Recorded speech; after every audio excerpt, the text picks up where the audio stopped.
उत्तर प्रदेश के नगर विकास और ऊर्जा मंत्री ए.के. शर्मा ने उत्तर प्रदेश नगर निकाय चुनाव के संबंध में कहा कि सर्वोच्च न्यायालय ने उत्तर प्रदेश नगर निकाय चुनाव को लेकर सोमवार यानी 27 मार्च को अहम फैसला दिया है। इसमें सर्वोच्च न्यायालय ने नगर निकाय चुनाव कराने के लिए प्रदेश सरकार को हरी झंडी दे दी है। उन्होंने आगे कहा कि प्रदेश सरकार इसके लिए सर्वोच्च न्यायालय का धन्यवाद करती है और उनके द्वारा दिए गए फैसले को स्वीकार भी करती है।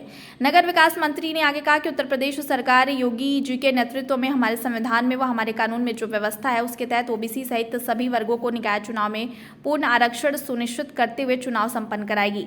उन्होंने कहा कि सर्वोच्च न्यायालय की मंशा व भावना के अनुरूप प्रदेश सरकार निकाय चुनाव कराने की व्यवस्था में आगे बढ़ेगी।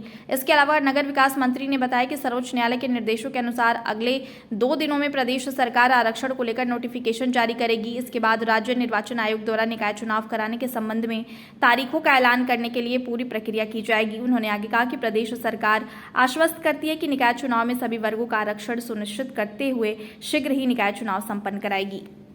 आज माननीय सर्वोच्च न्यायालय ने हमारे नगर निकाय चुनावों को लेते हुए एक अहम फैसला दिया है, जिसमें उन्होंने नगर निकाय चुनाव में आगे बढ़ने के लिए हमें हरी झंडी दिखाई है। मैं माननीय सर्वोच्च न्यायालय का बहुत बहुत धन्यवाद करता हूं और आप उनके निर्णय को स्वीकार भी करता हूं।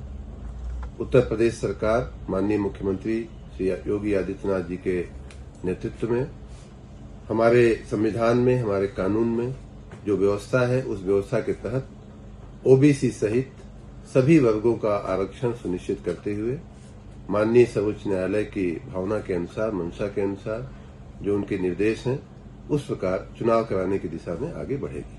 तो सर, क्या माना जाए उत्तर प्रदेश में कब तक चुनाव हो जाएंगे? उत्तर प्रदेश में जैसा कि माननीय सुप्रीम कोर्ट ने कहा है, अगले 2 दिन में उन्होंने कहा है कि आप नोटिफिकेशन जारी करिए और उसके बाद जैसा कि आप जानते हैं कि चुनाव आयोग की नोटिफिकेशन होंगे।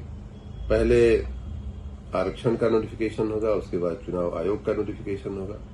चुनाव आयोग के नोटिफिकेशन के बारे में हम कोई टिप्पणी नहीं कर सकते, उनका अपना टाइम टेबल होता है और इस तरह अब चुनाव होने की प्रक्रिया एक तरह से शुरू हो जाएगी और बहुत ही शीघ्र राज्य में ये चुनाव सभी वर्गों का आरक्षण सुनिश्चित करते हुए संपन्न हो जाएंगे। आपका बहुत बहुत धन्यवाद।